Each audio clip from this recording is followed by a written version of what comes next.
हम में से शायद ही कोई ऐसा होगा जो गालिब को ना जाने। गालिब ने तो खुद कहा है ऐसा भी कोई जो गालिब को ना जाने, शायर तो वो अच्छा है पर बदनाम बहुत है। लेकिन मिर्जा गालिब साहब को ज्यादातर लोग उनकी शायरी के लिए ही जानते हैं। उन्हें खुदाए सुखन कहते हैं, गॉड ऑफ लिटरेचर कहा जाता है।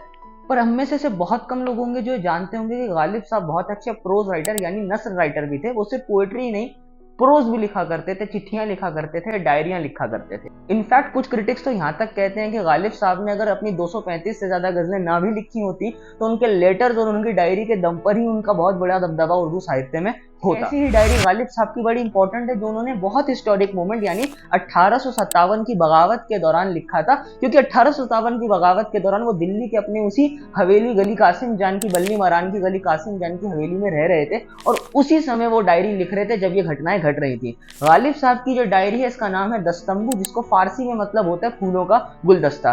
ये डायरी बेहद खास और हमें लगता है इस पर बात करनी चाहिए क्योंकि इससे गालिब साहब की शख्सियत का, उनके साहित्य का, उनके मिजाज का, उनकी अपनी उनके इंटेलेक्चुअल स्टेचर का, उनके एक इंसान होने का में अंदाजा ज्यादा बेहतर होता है। क्योंकि इस डायरी में हम देख रहे हैं एक ऐसा पोएट जो इतना इंटेलेक्चुअल है, जो इतना सटायरिक, इतना फनी है, वो कैसे इतने खतरनाक हिस्टोरिकल दौर के अंदर जब एक पुरानी सत्ता यानी मुगलिया सल्तनत खत्म होती हुई नजर आ रही है 1857 के अंदर, बहादुर शाह जफर जो लास्ट मुगल साम्राज्य है वो खत्म होता हुआ नजर आ रहा है, नई सत्ता भारत में आ रही है, अंग्रेजों की कंपनी, बहादुर की ईस्ट इंडिया कंपनी की जो सत्ता आ रही है। इस समय पर एक शायर वो क्या सोच रहा है, गालिब साहब कैसे इन इवेंट्स को देख रहे हैं। इसलिए ये डायरी ना सिर्फ एक लिटरेरी मास्टरपीस है बल्कि एक बहुत ही हिस्टोरिकल डॉक्यूमेंट है जिससे हम 1857 के बारे में एक आम इंसान के तौर पर एक शायर क्या देख रहा है, कैसे देख रहा है, ये जान पाते। इस डायरी के अंदर हमें नजर आता है गालिब साहब का शायरानापन कम, उनका इंसानियत ज्यादा नजर आती है, उनकी प्रैग्मेटिज्म ज्यादा नजर आती है। दिखते हो कितने प्रैक्टिकल है, कैसे वो अपनी जान बचाने के लिए सोच रहे हैं, वो सोच पा रहे हैं कि भैया अब अंग्रेज आ रहे हैं तो उनके साथ मुझे आगे कैसे काम करना है, पुरानी सत्ता हट रही है, नई सत्ता आ रही है,